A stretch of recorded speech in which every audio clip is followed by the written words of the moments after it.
Two Chairs, No Waiting, episode number 197, Andy, part 2. Two Chairs, No Waiting is brought to you each week by the fine folks over at weaversdepartmentstore.com. Drop by over at Weavers. If you're listening to this anytime live, like in 2012, they just got the new 2013 Andy Griffith Show wall calendar in over at Weavers Department Store. Drop by over there and pick it up. If you don't like that, there's all kinds of old calendars too.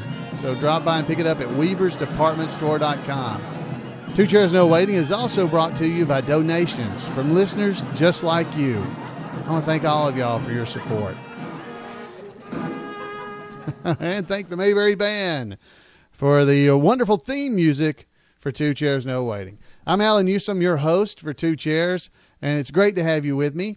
It's been a good week here in Mayberry. We've been, some time has passed since Andy's passing, which was on Tuesday, the 3rd of July, 2012. Now, the last episode, I misspoke in the audio. I corrected it in all the notes and stuff, but I said Tuesday, July 5th, 2012. I don't know why I said that, because the Tuesday and July 5th don't hit correctly. Anyway, last week I misspoke, so if you hear episode number 196 and you hear me say it wrong, please, forgive me and correct anybody that asks. But, it's been been a few weeks here, some time's passed. The fans of Andy, they just continue to express their love of the man who gave us Sheriff Andy Taylor, Ben Matlock, and so many other great memories. So tonight, or today, whenever you're listening to this, I thought it was just fitting that we look a little bit more into the history of Andy Griffith and his career. And we're going to hear from some more fans like you and me tonight as well. So just sit back and let's honor the life of the man of Mayberry, Andy Griffith. Now, some of you folks may have been reading some of the articles online about Andy, and most of the articles that I have seen have misstated. Andy's name was Andy Samuel Griffith. It was not Andrew. Now, on the Andy Griffith Show, it was Andrew Taylor, but Andy's real name is Andy. It is not Andrew. It's Andy Samuel Griffith. I almost said Taylor. But he was born on June 1st, 1926, and he passed away July 3rd, 2012. Oh, I can't talk. It does bother me just thinking about Andy. 2006 when Don passed away, so I'm thinking of that ahead. But Andy's just had such a wonderful career, and I don't know if you guys really know much about Andy, but he was born in Mount Airy, North Carolina. He was the only child of his father. It was Carl Lee Griffith, and his wife, and Andy's mother, Carl's wife, Geneva Nunn was her name. He was born on the same day, Andy was, the same day and year as Marilyn Monroe. You may not have known that. As a baby, Andy lived with his relatives until his parents could afford to buy a home. They didn't have a crib or a bed or anything like that when he was real little. And so he slept in a dresser drawer for several months. You may not have known that. In 1929, when Andy was 3 years old, his dad started working as a carpenter and purchased a home there in Mount Airy's blue-collar south side, which it was called the blue-collar area of Mount Airy. He grew up listening to music, and his father instilled a sense of humor from old family stories. By the time he entered school, he was well aware that he was from what many considered the wrong side of the tracks, because he was not wealthy. He was a shy student, but once he found a way to make his peers laugh, he began to come out of his shell and to come into his own.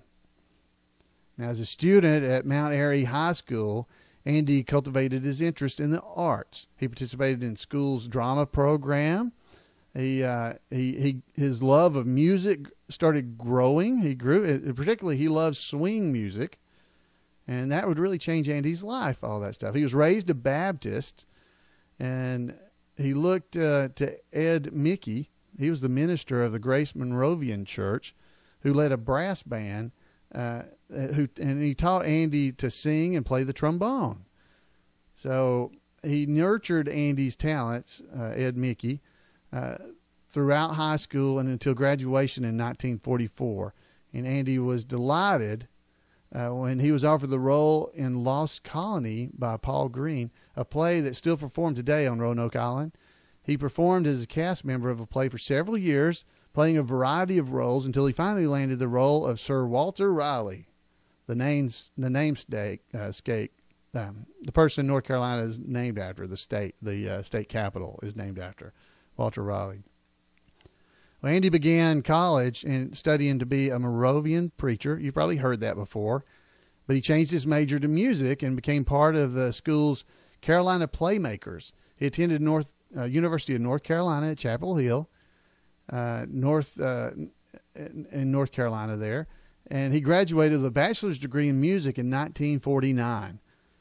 He was also the president of the UNC chapter of the Phi Mu Alpha Symphona, which I don't know what that is, but it claims to be America's oldest fraternity for men in music. Andy was the president of that. And he played roles in several plays and operettes and things like that when he was in school. After graduation, he taught music and drama for a few years at Goldsboro High School in Goldsboro, North Carolina.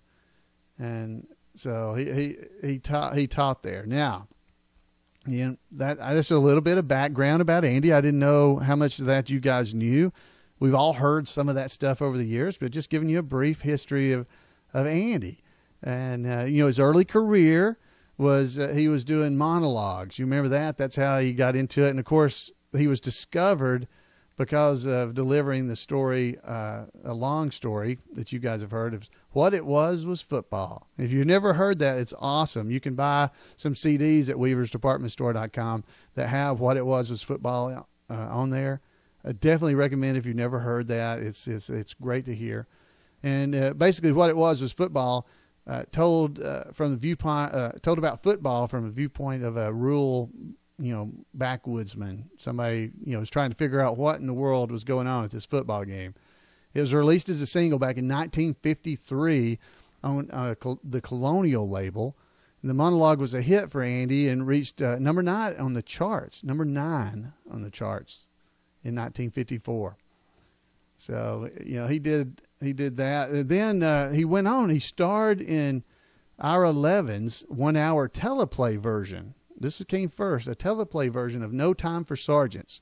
We all know about the movie Andy was in, but it was first a teleplay. And it was a story about a country boy who joins or is drafted into the United States Air Force. And he expanded that role later on to do a full-length theatrical version, which I was talking about, with the same name, No Time for Sergeants. We all know about that and about his... there's a quote here. It says, Mr. Griffith does not have to condescend to Will Stockdale, the role he's playing.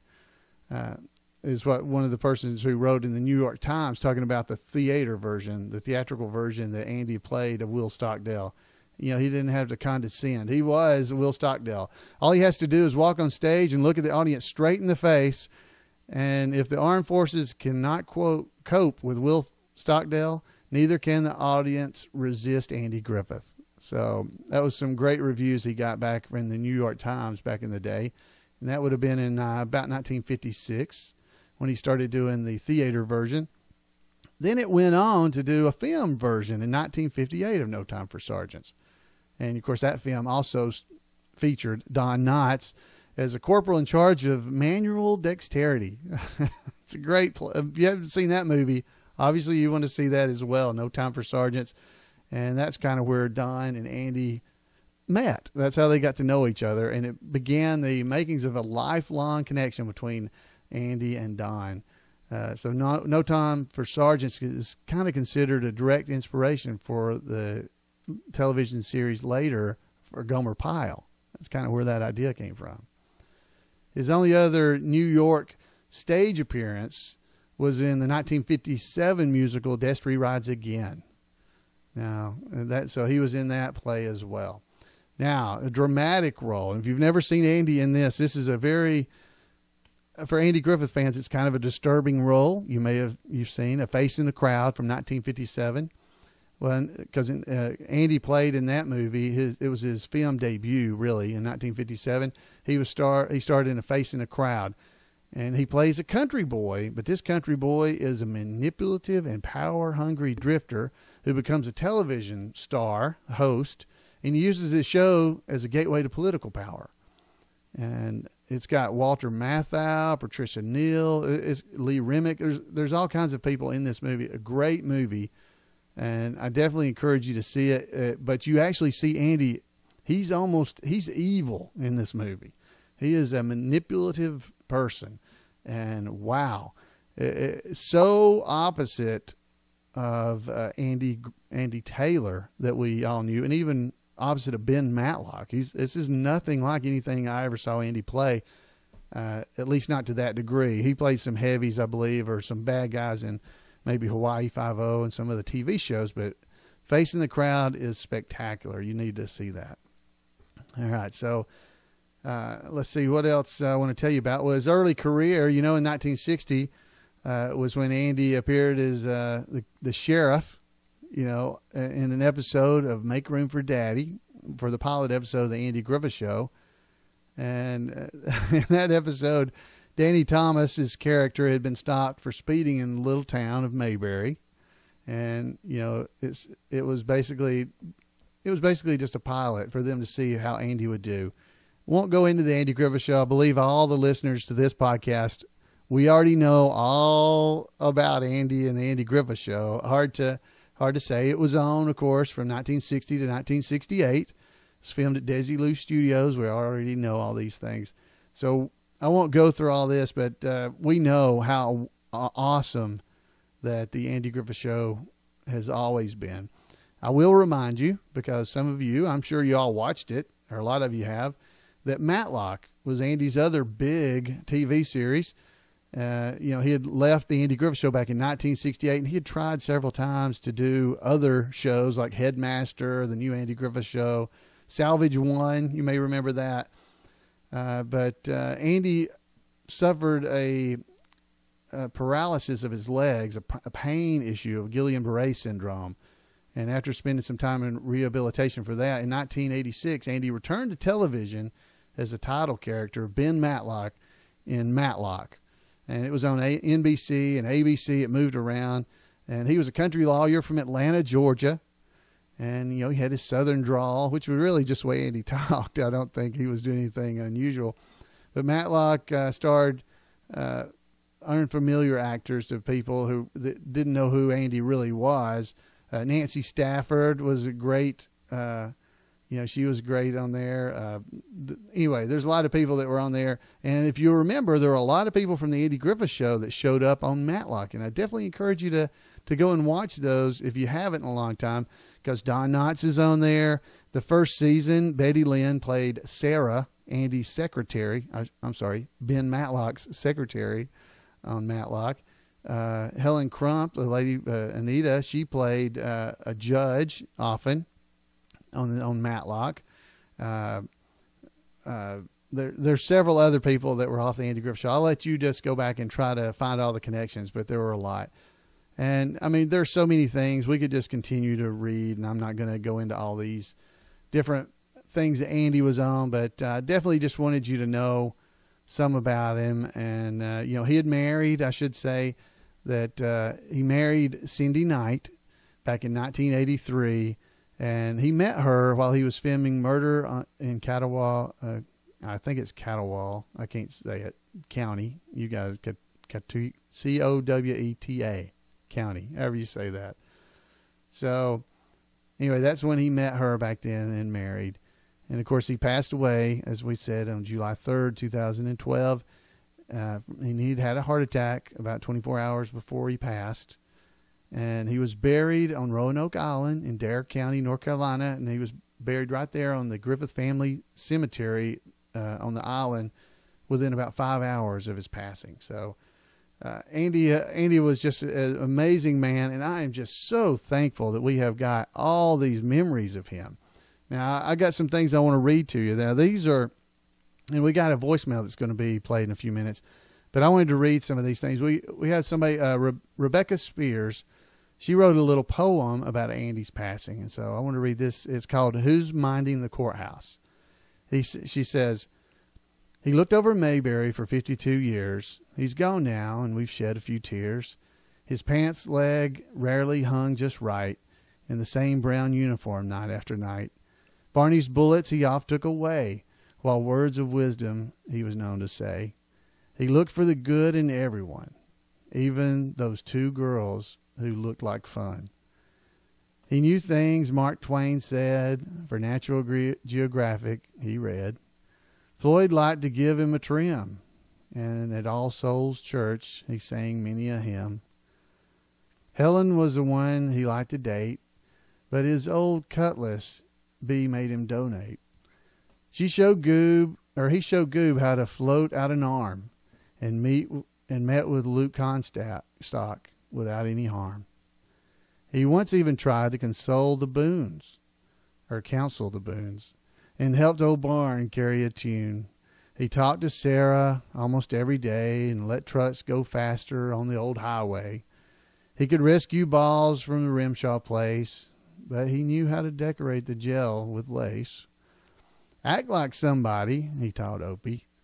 He even gave an education to old Ernest T. How he picked the Darling clan. Yes, and he was much more than a lawman. But now don't the courthouse seem empty?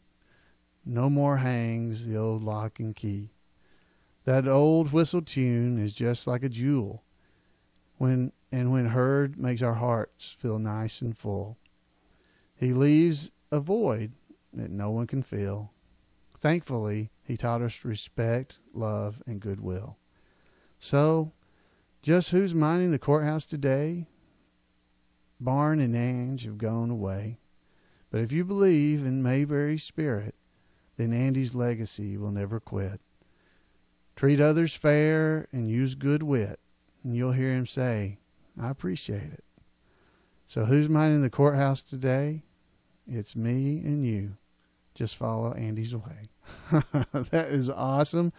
I want to thank Rebecca for sending that to me. I thought that was a great, just an awesome poem. And I want to thank you for doing that, to sending that in. That was so nice. Now, we're going to listen to a voicemail from, let's see, it's from Tim Bradshaw. So let's listen to that. And then we're going to come back and we're going to read a few things that people have been posting on the internet about Andy and just memories of Andy and everything. So let's hear what Tim's got to say. So take it away, Tim. Hi, Allan. This is Tim Bradshaw again from South Carolina, also known as Mr. McDeevy on the community.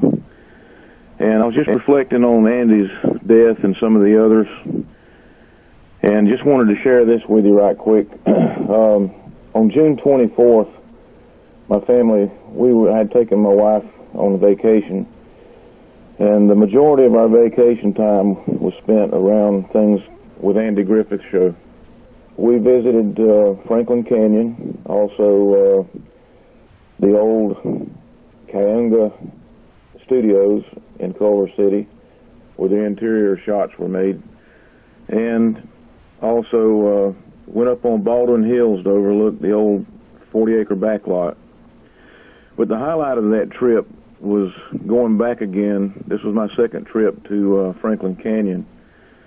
And on the 24th, as I was walking that path down to the fishing hole, which I know you and your son did a very good video on, but I was walking down that path, and, you know, the whole time thinking about George Lindsay passing on May 6th, Doug Dillard on May 16th. Walking down that path, you know, I was thinking about the other Andy Griffith Show cast members that have passed, and I said, you know, Andy's 86 years old, and I just wonder how much longer he's going to be with us. And, you know, just walking down that path, thinking about it, and then coming back home from vacation, and, of course, on July the 3rd, getting the news that he had passed away. You know, just like all the other Mayberry fans, we have our DVDs and our reruns on TV. But I thank you for doing this podcast, and again, reflecting on Andy's death. The thing that really brought it home to me was the loss of my own brother on July the 9th. The last couple of months has been pretty intense. Keeping the show alive on this podcast is a pretty important thing, and I think most people that visit Mayberry community should consider tuning in. And I don't get to hear the live broad podcast every week, but I try to go back and catch up on some of the archives. And I appreciate you for saving those, because there's a lot of them I didn't know about until I came here, and so I'm trying to catch up hard as I can. But anyway, just my thoughts and experiences with the death of Andy Griffith. He will be remembered, and this is one great site to do that, as we can share as fans. Thank you, Allan. Appreciate it. Wow, I want to thank you, Tim. Thank you for calling in. And I can't imagine you were there at Franklin Canyon, right there where Andy and Opie had walked, and just the, remembering George and Doug and now Andy have all passed this year. This is it's been a trying time for some of us Mayberry folks, but hey, don't let it get you down too much. We've got so many memories of these wonderful men, and just they're in a better place now. And we have got them on TV right there in Mayberry, and they'll always be in our hearts. Now, I'm going to read a couple of things, and there's so many more. We'll probably go through some more next week, but we're getting short on time. So I want to read one right here. These are some of the memorial notes that were left at the imayberry.com website. This one says, I don't know where to start, but to say thank you, Andy. You gave me a quiet little place to escape to, in a town where there's no trouble. Everyone loves one another, and everyone knows one another's name. I will ever be ever glad for all the blessings you bestowed in our lives. God bless you and all who read this. Aaron. Read one more to you. This one I thought was interesting. My dream of meeting Mr. Andy Griffith vanished today. I watched the Andy Griffith Show in Matlock religiously in Costa Rica. Even though I'm only 33 years old, we had the show down there, and I watched them. Now that I live here in the United States, I had hoped to one day go to Roanoke Island and just shake this incredible man's hand. I told my wife that it feels like a part of my childhood died. Oddly enough, I just bought the full series of the Andy Griffith Show, and we're in the middle of a marathon. Rest in peace, Mr. Griffith. I will see you in heaven someday. To his family, receive our deepest condolences and prayers. Esteban. Folks, there's so many things like that. I got several more that I'm going to be sharing with you probably next week, of just people that have written in and just telling what Andy meant to them.